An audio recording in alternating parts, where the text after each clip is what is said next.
The crystal chandelier shook above the grand ballroom. Every noble in England was here tonight.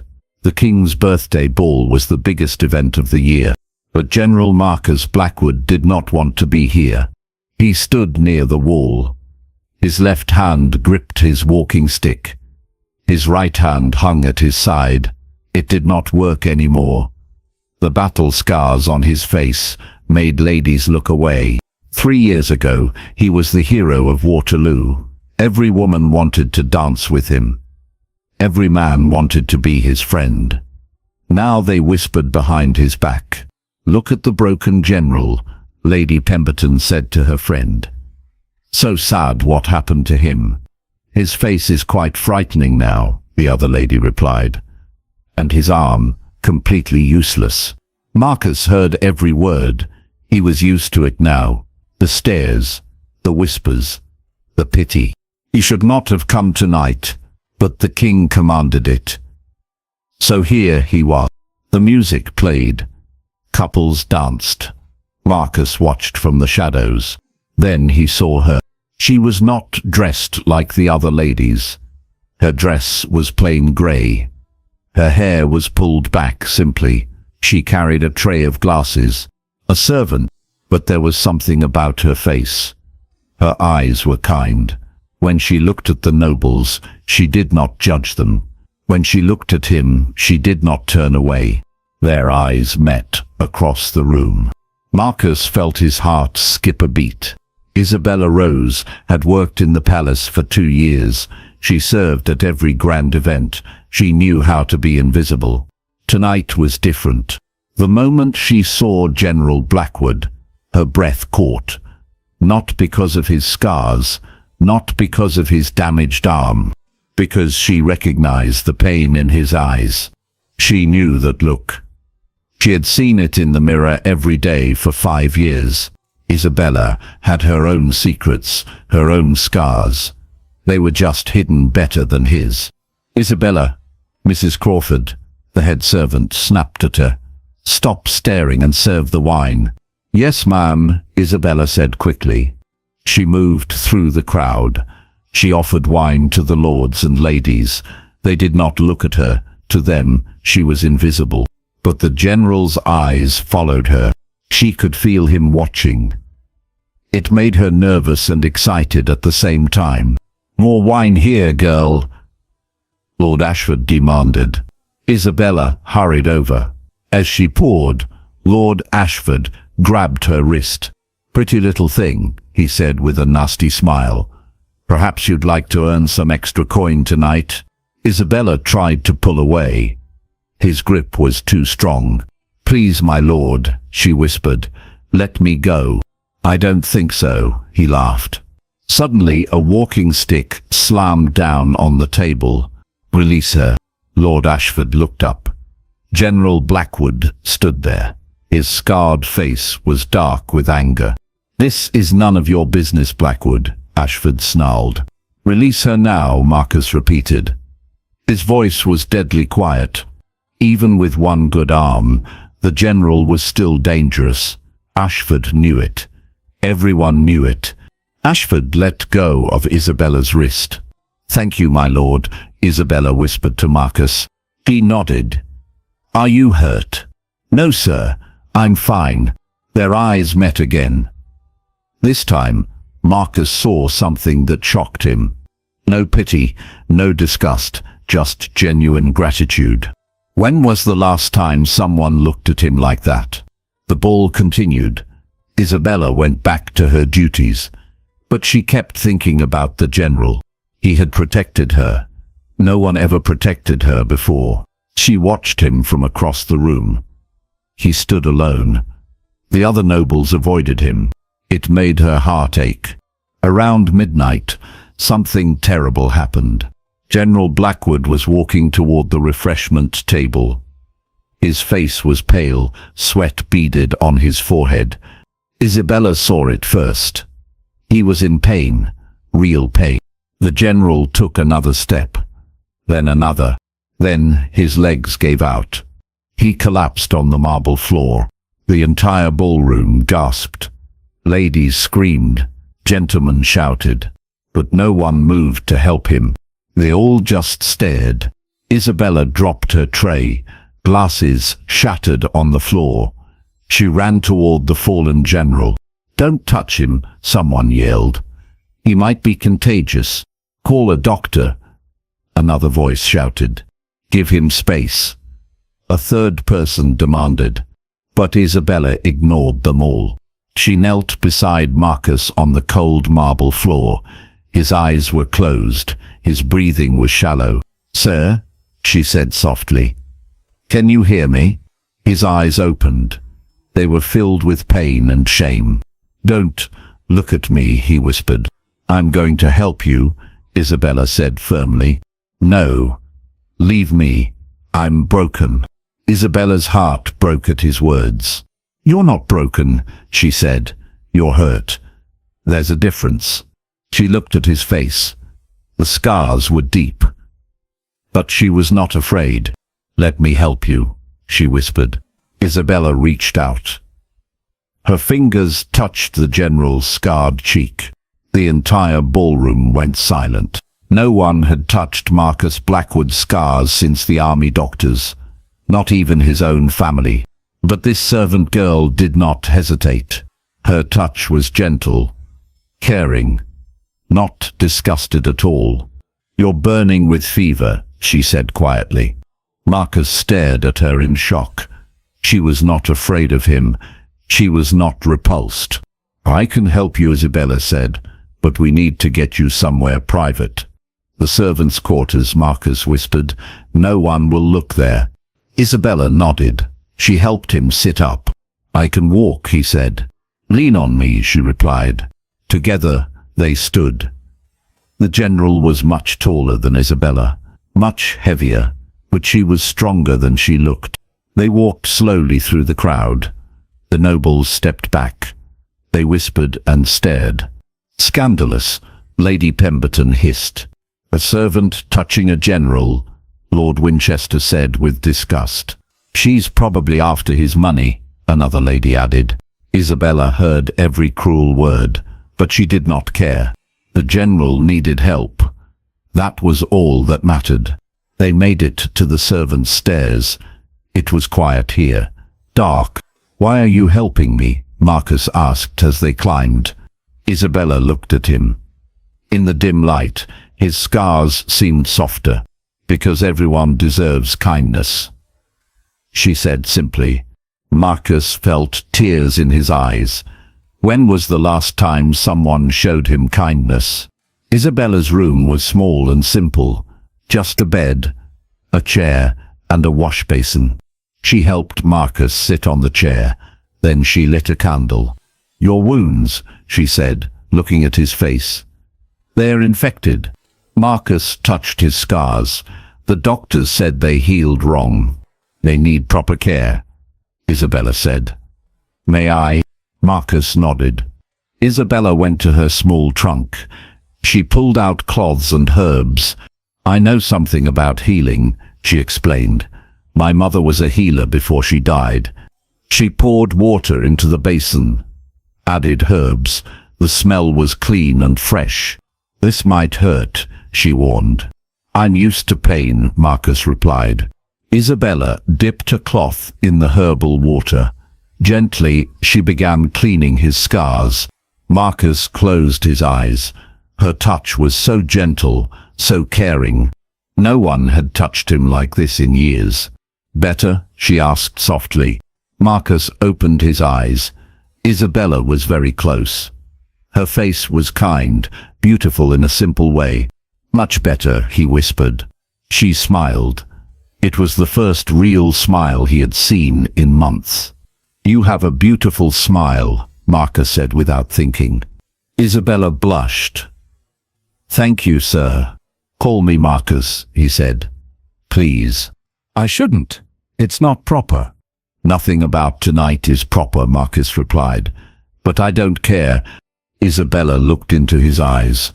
She saw pain there, but also something else. Hope. "Marcus," she said quietly. He smiled. It was the first time he had smiled in 3 years. Isabella worked on Marcus's wounds for an hour. She was gentle but thorough. "Where did you learn to heal like this?" Marcus asked. "My mother taught me before she died," Isabella said. "We lived in a small village. She helped everyone who was sick or hurt." "What happened to her?" Isabella's hands stopped moving. "Fever took her when I was 15. I'm sorry. After she died, I had nothing. No family, no money. I came to London to find work." Marcus watched her face. He saw old pain there, just like his own. "The palace hired you?" he asked. "Mrs. Crawford took pity on me," Isabella said. "I've been here 2 years now. Do you like it here?" Isabella was quiet for a moment. "It's better than starving on the streets." Marcus felt anger rise in his chest. This beautiful, kind woman should not have to live like this. "You deserve better," he said. Isabella looked at him in surprise. "I'm just a servant, sir." "Marcus, you're more than that," Marcus said firmly. "Much more." Their eyes met again. Something electric passed between them. Isabella felt her heart racing. This was dangerous. She was falling for a man she could never have. Marcus felt the same thing. He wanted to touch her face, kiss her lips, but he stopped himself. A general and a servant. It was impossible, wasn't it? Isabella woke early the next morning. For a moment, she wondered if last night was a dream. Then she saw the bloody cloths in her wash basin. It was real. She had helped General Blackwood. She had touched his scars. She had felt something she never felt before. Love. Isabella shook her head. She could not think like that. It was foolish. She got dressed and went to work. The palace was buzzing with gossip about last night. "Did you see what happened with the general?" one maid whispered.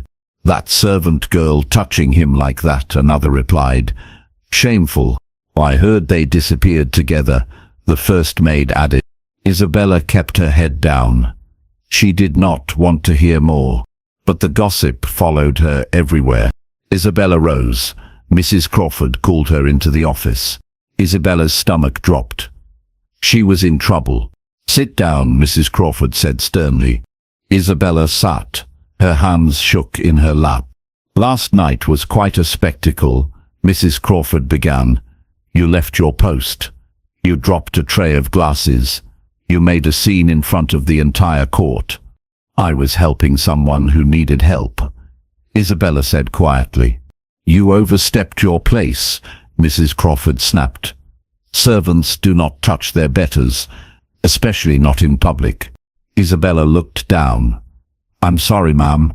"However," Mrs. Crawford continued, "General Blackwood sent a message this morning."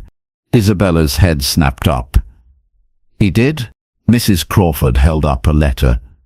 "He thanked the palace for your assistance. He also included a generous donation." Isabella's heart pounded. Marcus had thought of her. "This saves your position," Mrs. Crawford said. "But barely. Do not make such a spectacle again." "Yes, ma'am," Isabella whispered. She left the office with her head spinning. Marcus had protected her again. Why did he care about a simple servant? 3 days passed. Isabella tried to forget about that night, but she could not. Every time she closed her eyes, she saw Marcus's face, felt his skin under her fingers. She was going crazy. On the 4th day, she received a note. "Meet me in the rose garden at midnight." Isabella's heart raced. She should not go. It was dangerous, but she could not stay away. At midnight, she slipped out of the servants' quarters. The rose garden was dark and quiet. Marcus was waiting by the fountain. He looked better. His scars were healing properly now. His color was good. "You came," he said softly. "I almost didn't," Isabella replied. "I'm glad you did." They stood there in the moonlight, both unsure what to say. "How are your wounds?" Isabella asked finally. Much better. Thanks to you. I'm glad. Marcus stepped closer. Isabella, I can't stop thinking about you. Isabella's breath caught. Sir, we shouldn't. I know, Marcus said, but I can't help it. You saved me. Not just my body, my soul. Isabella felt tears in her eyes. This is impossible. You know that. I don't care about impossible, Marcus said fiercely. I care about you. He reached out and touched her face, just like she had touched his. You're beautiful, he whispered. I'm nobody, Isabella replied. You're everything to me. Before she could protest, Marcus kissed her. Isabella melted into his arms. She had never been kissed before. It was perfect. It was also forbidden. For 2 weeks, Marcus and Isabella met in secret. Every night at midnight, they found each other in the rose garden. They talked for hours about their pasts, their dreams, their fears. Marcus told her about the war, the friends he lost, the guilt he carried. Isabella told him about her childhood, her mother's death, her loneliness. They understood each other in a way no one else could. Both had been broken. Both had survived. Together, they began to heal. But they were not careful enough. Someone was watching. Lord Ashford had not forgotten his humiliation at the ball. He wanted revenge. And he found it. One night, he followed Isabella to the garden. He hid behind the roses and watched. He saw everything. The kisses, the tender words, the love. The next morning, he went straight to the king.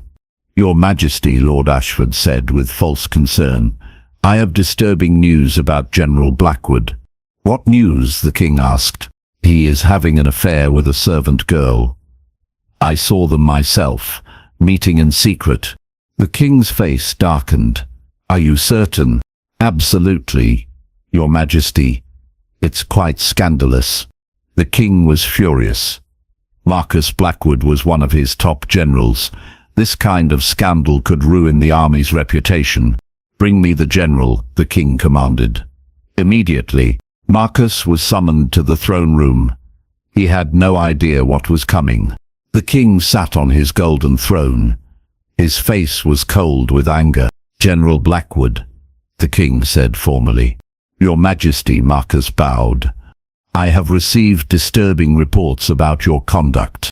Marcus felt his stomach drop. Your Majesty, you are accused of carrying on with a palace servant. Is this true? Marcus's mind raced. If he denied it, Isabella would be safe, but it would be a lie. If he admitted it, they were both doomed. Your Majesty, Marcus began carefully. Answer the question, the king shouted. Are you involved with a servant girl named Isabella Rose?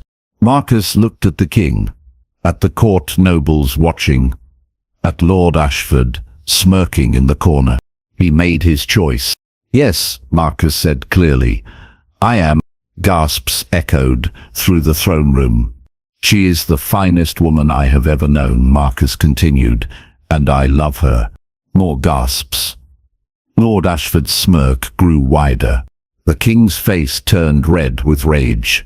You dare bring shame to your uniform, to this court? The king roared. I bring no shame, Your Majesty, only truth. The truth is you have forgotten your place. The king snapped. A general does not consort with servants. A man loves who he loves, Marcus replied bravely. Not in my court. The king stood up. General Blackwood, you are stripped of your rank and title. You are banished from court. Forever. Marcus felt the words hit him like a physical blow. And the girl, the king continued, will be dismissed immediately, without references. No. Marcus stepped forward. Punish me, not her. Guards, the king called. Remove this man from my sight. 2 guards grabbed Marcus by the arms. Isabella did nothing wrong. Marcus shouted as they dragged him away. But the king had made his decision. Both Marcus and Isabella were ruined. Isabella was cleaning the silver when Mrs. Crawford found her. "Pack your things," Mrs. Crawford said coldly. "You're dismissed." Isabella's heart stopped. "What? Why?" "Your shameful conduct with General Blackwood has been discovered." Isabella went white. They knew. Somehow they knew. "Where is he?" Isabella asked frantically. "Gone. Banished. Just like you will be in 1 hour." Isabella felt the world spinning around her. "Mrs. Crawford, please," she begged. "I have nowhere to go." "You should have thought of that before you forgot your place," Mrs. Crawford replied heartlessly. Isabella ran to her room. She threw her few belongings into a bag. Her hands shook as she packed. What would she do? Where would she go? She had no money, no family, no references for future work.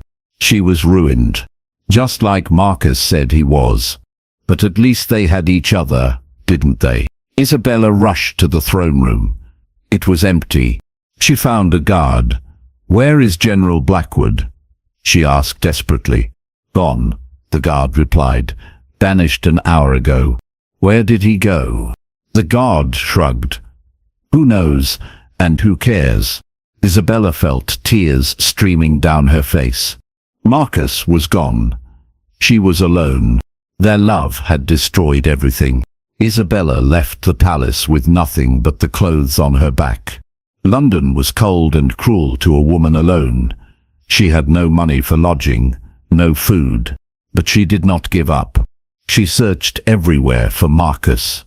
She asked at every inn, every stable, every boarding house. No one had seen him. After 3 days, Isabella was exhausted and starving. She collapsed in an alley behind a bakery. "Here now," a kind voice said. "You can't sleep here." Isabella looked up. An older woman with grey hair and kind eyes stood over her. "I'm sorry," Isabella whispered. "I'll move on." "Nonsense," the woman said. "You look half dead. Come inside." The woman helped Isabella to her feet. She led her into the bakery. "I'm Mrs. Potter," the woman said. "I own this place." Isabella Rose. Isabella replied weakly. Mrs. Potter fed her bread and soup, gave her a place by the fire to warm up. "What's your story, dear?" Mrs. Potter asked gently. Isabella told her everything. The ball, the general, their love, their ruin. Mrs. Potter listened without judgment. "Love makes fools of us all," Mrs. Potter said finally, "but it also makes us brave." "I've lost him," Isabella said sadly. "I don't even know if he's alive." "Then you must find him," Mrs. Potter replied firmly. "How?" "I have nothing, no money, no help." Mrs. Potter smiled. "You have something more valuable than money, dear." "What?" "A heart that won't give up." Mrs. Potter offered Isabella a job in the bakery. It was not much, but it was hope. Isabella accepted gratefully. She would work, save money, and never stop looking for Marcus. Their love was worth fighting for. Marcus rode north from London. He had no destination, no plan. He was nothing now. No rank, no title, no purpose. But worst of all, he had lost Isabella. He found a small inn in a village called Millbrook. The innkeeper, Mr. Davies, was a former soldier himself. "You look like a man with troubles," Mr. Davies said. "More than you know," Marcus replied sadly. Mr. Davies gave him a room and a job helping in the stables. It was humble work for a former general, but Marcus was grateful for it. The physical work helped numb his pain. During the day, he could almost forget, but at night he dreamed of Isabella. Her gentle touch, her beautiful smile, her brave heart. He wondered if she was safe, if she was eating enough, if she thought of him. The not knowing was torture. "You're wasting away," Mr. Davies told him one evening. "Whatever happened, it's eating you alive." Marcus looked at his reflection in the mirror. Mr. Davies was right. He was thinner, paler. The light had gone out of his eyes. "I lost the woman I love," Marcus said quietly. "Then go find her," Mr. Davies replied simply. "It's not that easy." "Love never is," Mr. Davies said. "But it's always worth fighting for." Marcus thought about those words all night. Maybe Mr. Davies was right. Maybe it was time to fight. Isabella had been working at the bakery for 2 months. She had saved every penny. Every day she asked travelers about a scarred man with a lame arm. Most had seen nothing. But one day, a merchant had news. I saw such a man," the merchant said, "working at Davies Inn in Millbrook, about 2 days' ride north." Isabella's heart leaped. Could it be Marcus? She counted her savings. Just enough for the journey. "Mrs. Potter," Isabella said that night, "I think I found him." Mrs. Potter smiled. "Then you must go to him, dear." "What if it's not him? What if I'm wrong?" "Then you'll keep looking," Mrs. Potter replied. Love doesn't give up. The next morning, Isabella set out for Millbrook. She travelled on foot, sleeping under the stars. Her body ached, but her heart soared with hope. After 2 days, she reached the village. Davies' Inn sat at the centre of town. Isabella approached nervously. Through the window, she saw him. Marcus. He was thinner than before. Sadder, but it was definitely him. Isabella's legs went weak with relief. She pushed open the inn door. Marcus looked up from wiping tables. Their eyes met across the room. For a moment, neither moved. Neither breathed. Then Marcus dropped the cloth and ran to her. "Isabella," he whispered, crushing her in his arms. "I found you," she sobbed against his chest. "I thought I'd lost you forever." They held each other as if they would never let go. Because this time, they wouldn't. "How did you find me?" Marcus asked when they finally separated. "I never stopped looking," Isabella replied. Marcus touched her face gently. She was thinner too. Her clothes were worn. "You've suffered because of me," he said sadly. "We suffered because we loved." Isabella corrected. "That's not the same thing." Mr. Davies approached them with a smile. "This must be the lady you've been pining for," he said kindly. "Isabella Rose," Marcus said proudly, "the woman I love." "Well then," Mr. Davies said, "I suppose we should talk about a wedding." Marcus and Isabella stared at him in shock. "We can't marry," Isabella said. "He's a lord. I'm a servant." "Not anymore," Mr. Davies chuckled. "He's a stable hand. You're a baker's assistant. Perfect match, I'd say." Marcus looked at Isabella with wonder. "He's right. We're both starting over." "But society," Isabella began. "Society can go to hell," Marcus said firmly. "I want you, Isabella. Not a title, not wealth, just you." Isabella felt tears of joy in her eyes. "Are you sure?" "I've never been more sure of anything." Marcus dropped to one knee right there in the inn. "Isabella Rose," he said loudly, "will you marry me?" The entire inn went quiet. Everyone stared. Isabella looked down at this brave, scarred, wonderful man. "Yes," she said clearly. "Yes, I will." The inn erupted in cheers and applause. Mr. Davies wiped tears from his eyes.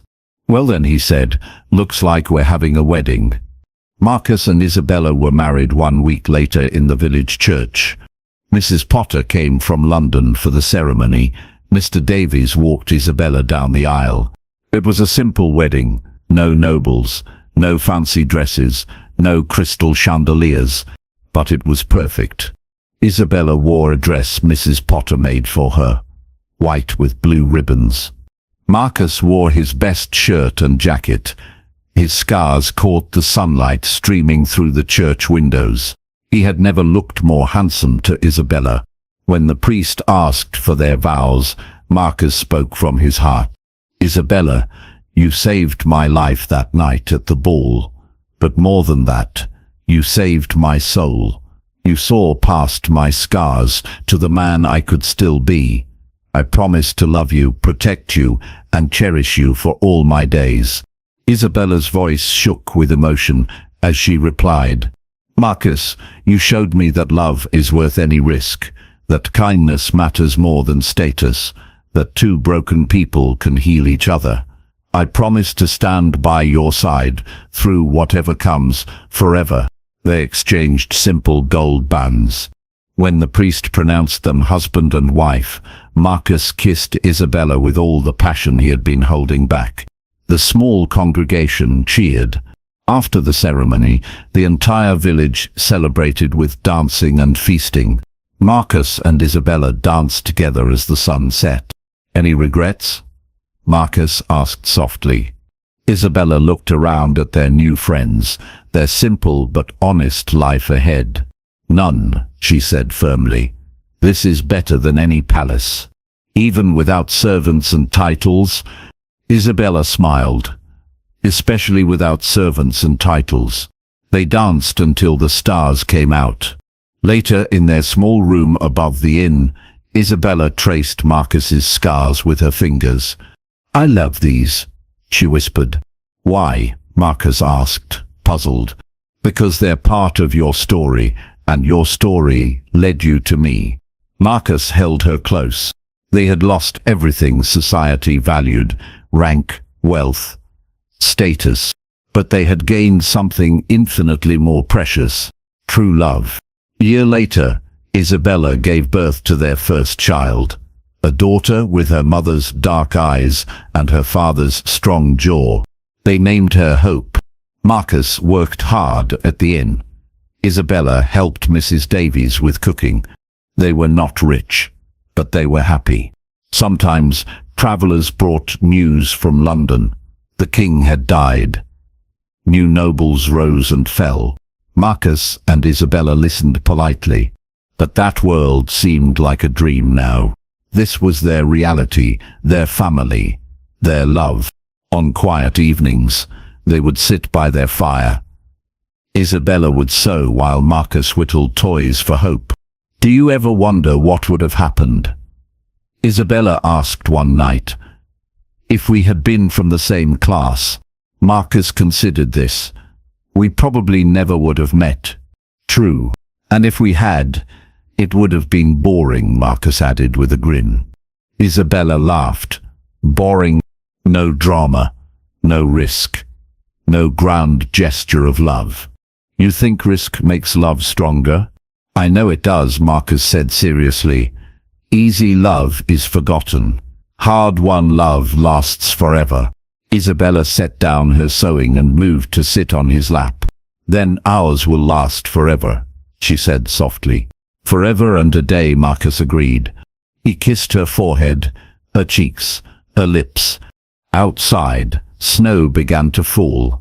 Inside, their fire crackled warmly. Hope slept peacefully in her cradle. Marcus and Isabella held each other close.